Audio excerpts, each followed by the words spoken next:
दोस्तों, लोकतंत्र में सबसे बड़ा हथियार होता है आपका वोट, लेकिन अगर वोट ही चोरी हो जाए तो लोकतंत्र का क्या बचेगा। 7 अगस्त को राहुल गांधी ने प्रेस कॉन्फ्रेंस में एक गंभीर आरोप लगाया कि चुनाव आयोग बीजेपी के साथ मिलकर देश भर में वोट चोरी कर रहा है। और ये कोई हवा में किया गया आरोप नहीं था, बल्कि उन्होंने 5 तरीके गिनाकर सबूतों के साथ अपनी बात रखी। पहला, एक ही वोटर के नाम पर अलग अलग जगहों पर 2, 3 या 4 वोट। दूसरा, फेक और नॉन एग्जिस्टेंट एड्रेस पर रजिस्टर किए गए वोटर। तीसरा, एक ही पते पर रहने वाले असंख्य वोटर, जैसे एक कमरे में 70 से 80 वोटर रजिस्टर। चौथा, ऐसे वोटर जिनकी सही फोटो ही नहीं है। और पांचवा, 70 से 90 साल उम्र के लोग जिन्हें पहली बार वोटर के तौर पर रजिस्टर किया गया। उन्होंने बेंगलुरु सेंट्रल के महादेवपुरा सीट का उदाहरण दिया। मुन्ना रेड्डी गार्डन के हाउस नंबर 35 पर 10 से 15 स्क्वायर फीट के कमरे में सिर्फ एक व्यक्ति रहता है, लेकिन उसी पते पर 80 से ज्यादा वोटर रजिस्टर्ड है और इस घर के मालिक बीजेपी से जुड़े जयाराम रेड्डी हैं। इस पर इंडिया टुडे ने अपनी जांच में इस दावे को सही पाया है और ये पहला मौका नहीं है। दिल्ली विधानसभा चुनाव से पहले भी आम आदमी पार्टी ने 11,000 से ज्यादा फर्जी वोट काटने के लिए अपील की थी। कई मीडिया चैनलों ने ग्राउंड रिपोर्टिंग में इसे सही पाया था। एक ही विधानसभा में शादरा में 11,008 वोट काटने के लिए एप्लीकेशन दी। अब बिहार का मामला सुनिए। परसों तक चुनाव आयोग की वेबसाइट पर बिहार का ड्राफ्ट वोटर लिस्ट PDF में था, जिसमें नाम और वोटर नंबर सर्च करना आसान था।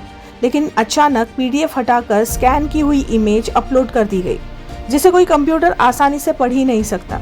अब नाम ढूंढने के लिए हजारों पन्ने मैनुअली खंगालो।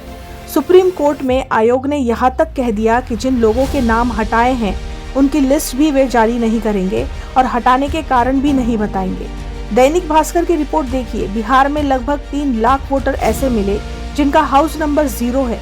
मुजफ्फरपुर में एक ही पते पर 269 वोटर रजिस्टर्ड है।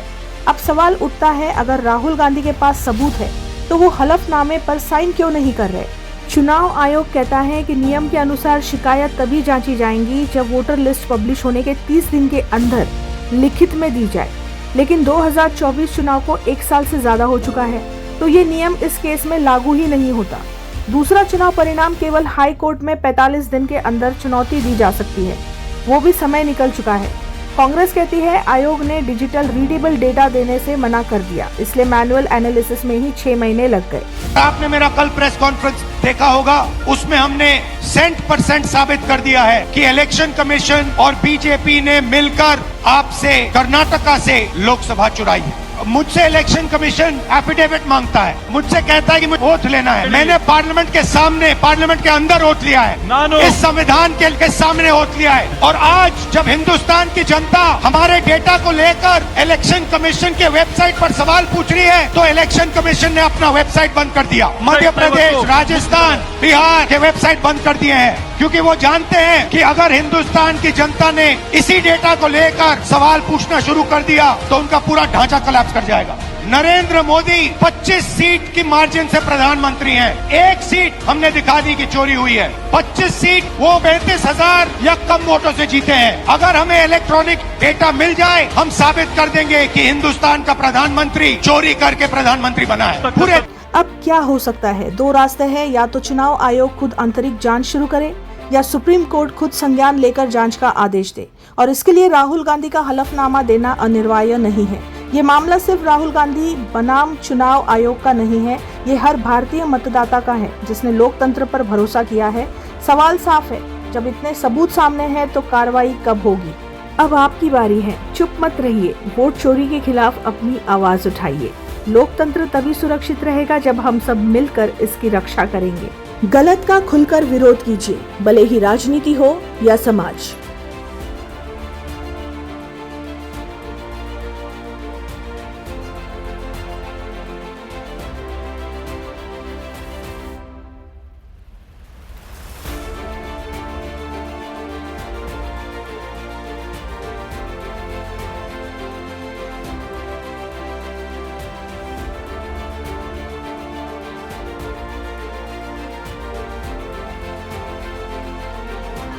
रियलिटी ये है, क्योंकि सच्चाई देश के सामने है। और ये जो लड़ाई है ये राजनीतिक नहीं है, ये कॉन्स्टिट्यूशन की लड़ाई है।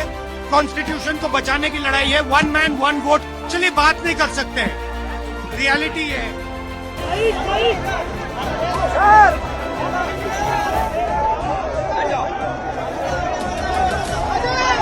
उधर जाना यार।